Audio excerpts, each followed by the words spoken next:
guys, ito guys, ipakita ko sa iyo kung paano po mag-fit up ng flange.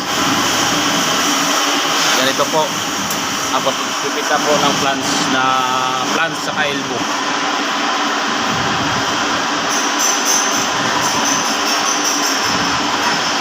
Ganito po ang pag-fit up po ng flange.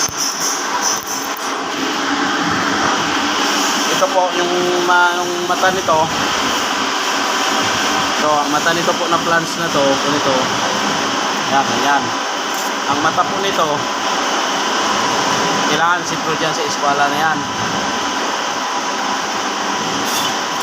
Ito sa, ganyan, ang mata yan. Kailangan gilid, makuha mo yung sipro yan. Yan, ganyan. Para hindi tayo guys, paulit-ulit. Yan, ganito. Tapos ganito din po, kailangan dalawang eskwala nyo. Yan, ganon. Ito, yan. Sa ganon, makikita nyo dyan, oh. Kita nyo dyan yung gilid nitong na to, eskwala na to, gilid na to, gilid. Tapos saka gilid din itong eskwala na to is magkapantay. Ayan po, kinakita nyo po, magkapantay, di ba?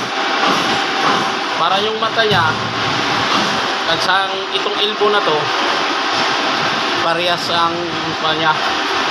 Para pag nagkabit ng barbula, maaari na hindi siya tumagilis yung handle.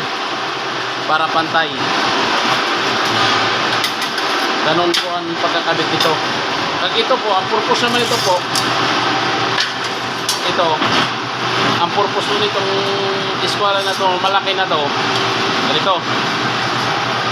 Ito po, ilapat nyo po dito sa mata na to, sa flange na to.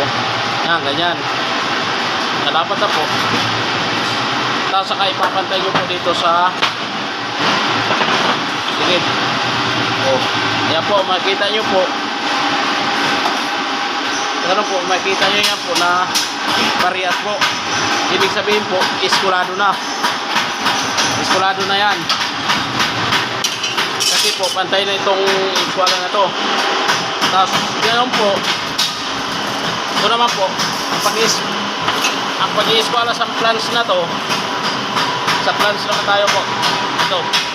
Maraba kasi proseso po eh.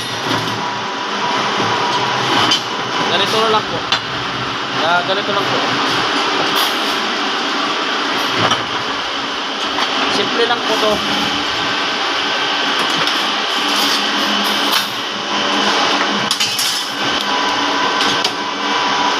Ayan po yung pag-eskwala po sa flange na to. Yan. Yan. Ibig sabihin, pag nakaganyan na, o yan. Yan, ganyan, di ba? Lapat na po yan. Parehas po, ibig sabihin po, eskwalado po yung elbow natin sa flange. Ganito. Marami na kasi kwanto. Pero guys, yung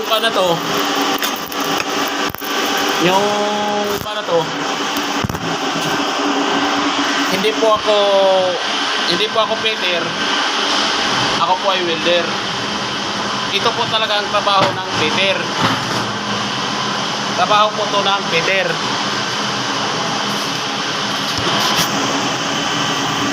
Ito po talaga ang trabaho ng fitter na welded.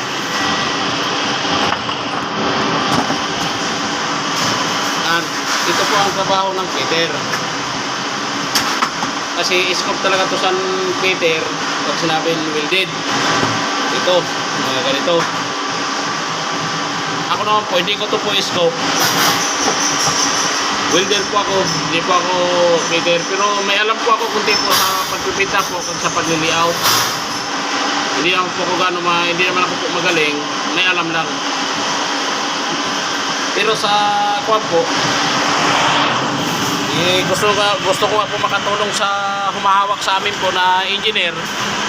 Siyempre po, naging fitter muna ako, naging fitter welder ako. Kasi gusto ko din talaga po makatulong dahil na para po madagdagan po ang kaalaman natin na kuwan. Kasi ito lang po ang kaalaman natin na hindi manakaw ng ibang tao. kahit saan tayo po pumunta, dala-dala po natin itong kalaman natin na to. Hindi po to mananakaw ng iba. Pagkos pili pa na nga natin ito ipamahagi para sa maging helper din natin, para matuto naman sa magiging helper natin, para matuto, para po ay hindi niya tayo makalimutan sa mga helper natin kung gusto matuto. Huwag natin po pagdamutan yung mga helper natin, kasi ganun din talaga yan, gusto din natin matuto. Kasi ako din dati ganun, gusto ko din talaga matuto nung helper ako kaya nagpursige po ako. Sige po guys, dito na lang.